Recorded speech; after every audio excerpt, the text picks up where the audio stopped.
તે થોડાક દિવસ પહેલા ડેડિયાપાડાના પૂર્વ ધારાસભ્ય અને આદિવાસી સમાજના દિગ્ગજ નેતા મહેશ વસાવે ભરૂચ ખાતે કોંગ્રેસની જન આક્રોશ યાત્રા હતી દરમિયાન કોંગ્રેસ પાર્ટીનું ખેસ ધારણ કર્યું. તેને લઈને આદિવાસી વિસ્તારનું રાજકારણ જબરજસ્ત ગરમાયું હતું. આ મામલે મહેશ વસાવાના પિતા અને ભારતીય આદિવાસી પાર્ટીના રાષ્ટ્રીય અધ્યક્ષ છોટુ વસાવા દ્વારા ફેસબુકના માધ્યમથી એક પોસ્ટ કરવામાં આવી હતી. એ પોસ્ટને લઈને હવે મહેશ વસાવાએ શું જવાબ આપ્યો છે વિગતે વાત કરીએ. વૈષ્ણવજન તો તેને કહીએ જે પીડ પરાઈ જાનાને રે. નમસ્કાર દર્શક મિત્રો, નવજીવન ન્યૂઝમાં આપનું સ્વાગત છે. હું છું ફૈઝાન. આદિવાસી વિસ્તારનું રાજકારણ અવારનવાર રાજકીય નેતાઓના નિવેદનના કારણે ગરમાયેલું જોવા મળતું હોય છે.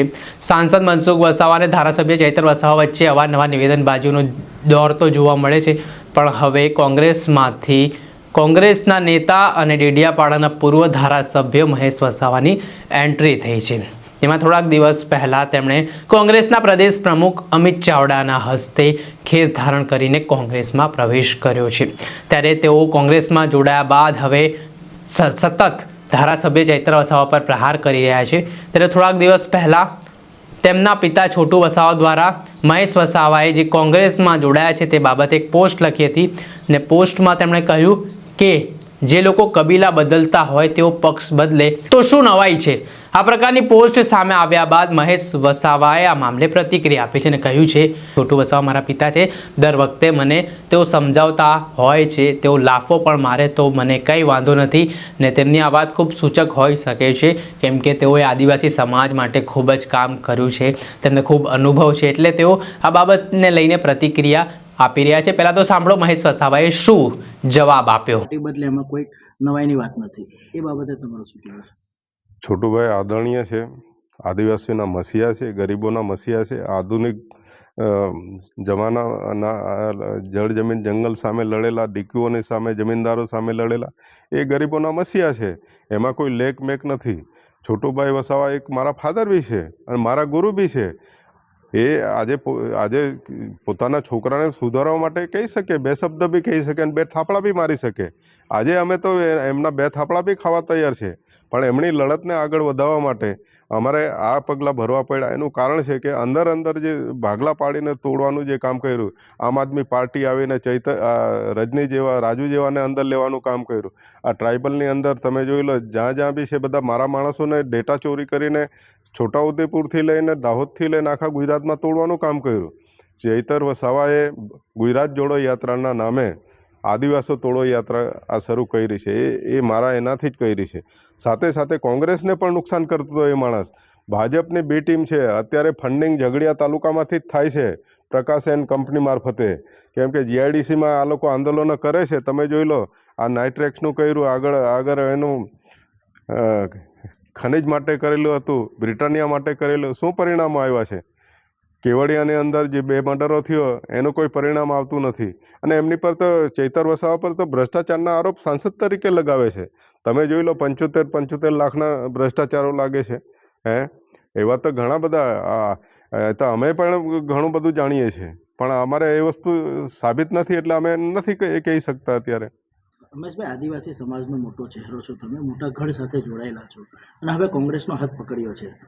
કોંગ્રેસમાંથી તમને કયું પદ મળશે અને શું આશા રાખો છો? આ વિસ્તારના જે આદિવાસી સમાજના લોકો છે કે આ વિસ્તારની જે સ્થાનિક સ્વરાજની ચૂંટણીને લઈને તમારી રણનીતિ શું રહેશે? જો કોંગ્રેસ એક નેશનલ પાર્ટી છે. કોંગ્રેસ જ્યારે ભારત દેશ આઝાદ થયો ત્યારથી એની સ્થાપના થઈ છે અને કોંગ્રેસના અનેક નેતાઓ આઝાદી માટે લડ્યા છે.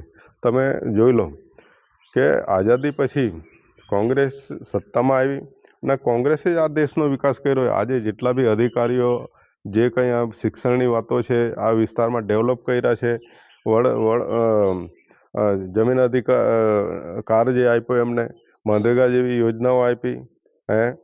એટલે આ કોંગ્રેસે દેશ માટે બહુ ઘણું કર્યું છે. આપ તમે જોઈ લો, દેશ માટે જ્યારે એક વડાપ્રધાન તરીકે ઇન્દિરા ગાંધીએ પણ પોતાની છાતી પર ગોળીઓ ખાઈને જ્યારે આ દેશને બચાવવા માટેનું કામ કર્યું, એને આજે મારા પ્રણામ છે. એવી જ રીતે એમના દીકરા રાજીવ ગાંધી, એમણે પણ બોમ્બથી એને ઉડાવી દેવામાં આવ્યા. જ્યારે આટલા દેશ માટે કામ કરતા હોય ને એવી રીતે ઉડાવી દેવામાં આવે તો એનું લોહીની અંદર એનું બલિદાન છે, તો મારે એને કેમ નહીં એ કરવું? ને ટ્રાઇબલમાં એમણે જ કામ કર્યું છે ને, આ બધી યોજનાઓ જ્યારે ડેમો બનાવ્યા છે એમણે જ એ કર્યું.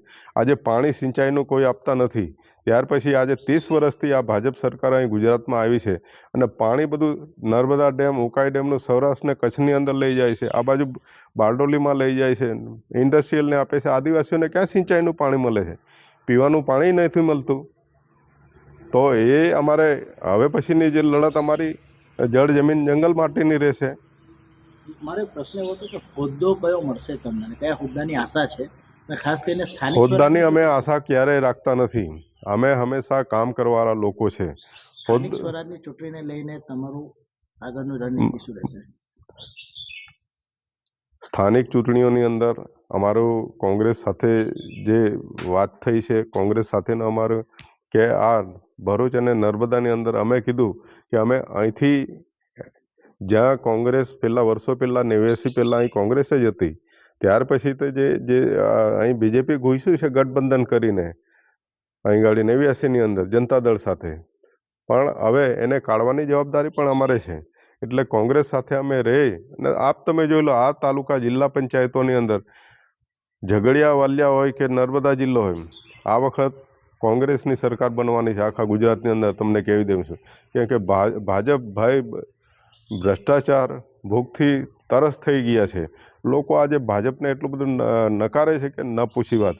પણ એને એ કરવા માટે જ કોંગ્રેસના ને બીટીપીના વોટ તોડવા માટે જ આમ આદમી પાર્ટીને પેદા કરી છે અહીં ગાડી.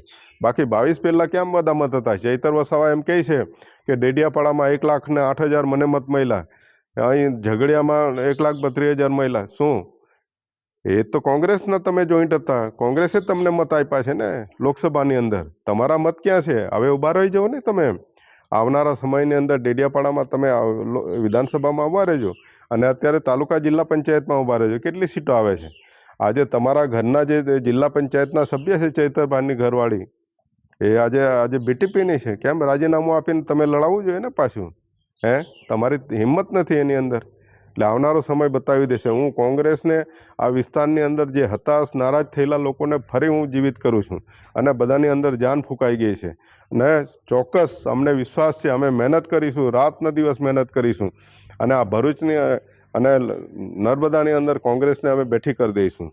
ટ્રાઇબલમાંથી પણ મારે એ છે, આખા ટ્રાઇબલોની અંદર, પણ છતાં હું સૌથી વધારે મહેનત અહીં ગાડી કરીશ ને અહીં કોંગ્રેસનું હું અહીંથી ઉદય કરાવીશ.